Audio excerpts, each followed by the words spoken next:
పాలు తాగే పిల్లలకైనా పాలిచ్చే తల్లులకైనా ఇంటి పెద్దే కొండంత అండ. అనారోగ్య సమస్యలు చుట్టుముట్టినా, ఆర్థిక కష్టాలు ఎదురైనా అన్నీ వాళ్లు చూసుకుంటారులే అనే భరోసా. అలాంటి ధైర్యాన్ని దూరం చేసింది కరోనా. కట్టుకున్న భర్తను కోల్పోయి కొందరు, ముదిమి వయసులో ఎవరి అండా లేక మరికొందరు, ఇలా ఒక్కో కుటుంబానిది ఒక్కో విషాద గాథ.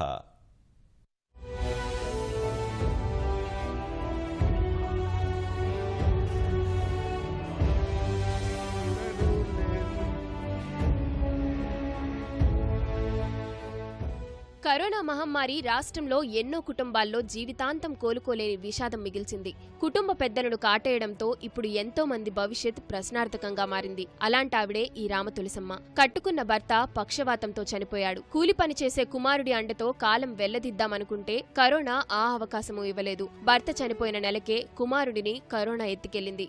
ముదిమి వయసులో ఇప్పుడు అనాథగా మిగిలారు రామతులసమ్మ. తనకు బతికే దారేది కనిపించలేదని ఇలా కుమిలిపోతున్నారు.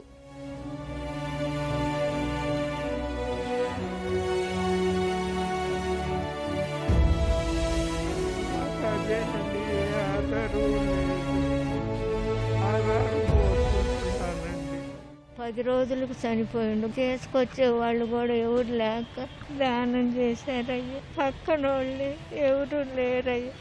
మా ఆయన గారు ఏప్రిల్ 2 చనిపోయిండు. నా కొడుకు మే 20 చనిపోయిండయ్య. ఇప్పుడు ఎవరు నాకు చూసేవాళ్ళు లేరు. ఏ ఆధారం లేదు. ముగ్గురు చంటి పిల్లలతో ఉన్న ఈమె వరలక్ష్మి. విజయవాడలోని సుందరయ్య నగర్ కట్టపై ఉంటుంది. కరోనాతో భర్త కళాధర్ దూరమయ్యాడు. చూస్తే ముగ్గురు ఆడపిల్లలు, అంతా 5 ఏళ్లలోపు వాళ్లే. ప్రస్తుతం తల్లి వద్దే ఉంటున్న వరలక్ష్మి పిల్లలను ఎలా పెంచి పెద్ద చేయాలో దిక్కుతోచడం లేదంటున్నారు.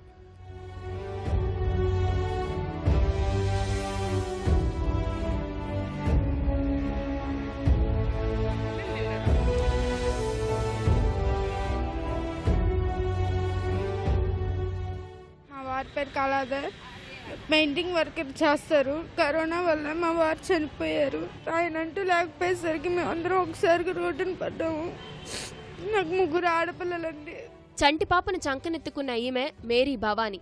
ఇప్పుడే కాదు, ఇక ఆ చిన్నారిని పెంచి పెద్ద చేసే బరువు బాధ్యతలన్నీ మేరీ భవానీ ఒక్కతే మోయాల్సిందే.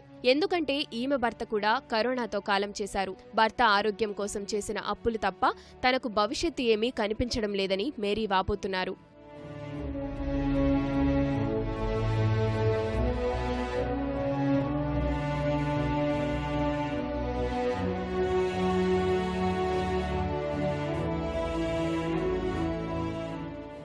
మా అమ్మాళ్ళతో ఉంటున్నాను.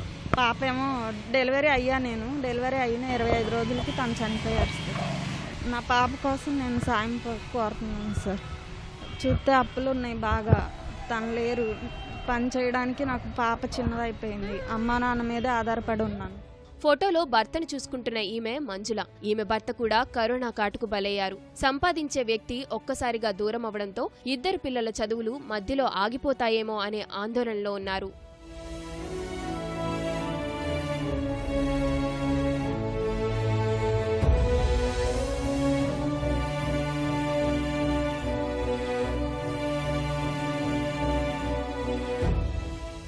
పిల్లో 10th క్లాసు, పిల్లకి 16 వచ్చినాయి. ఇల్లు గిట్లే లేదు.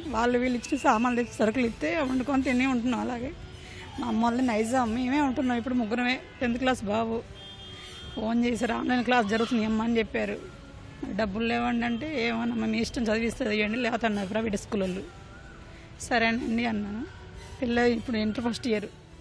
కరోనాతో కుటుంబ పెద్దను పోగొట్టుకున్న వీరందరికీ సుదీక్షన్ ఫౌండేషన్ నెల రోజులకు సరిపడా నిత్యావసరాలు అందించింది. ఇలాంటి వారికి జీవితాంతం ప్రభుత్వం తోడ్పాటు అందించాలని ఫౌండేషన్ సభ్యులు కోరుతున్నారు.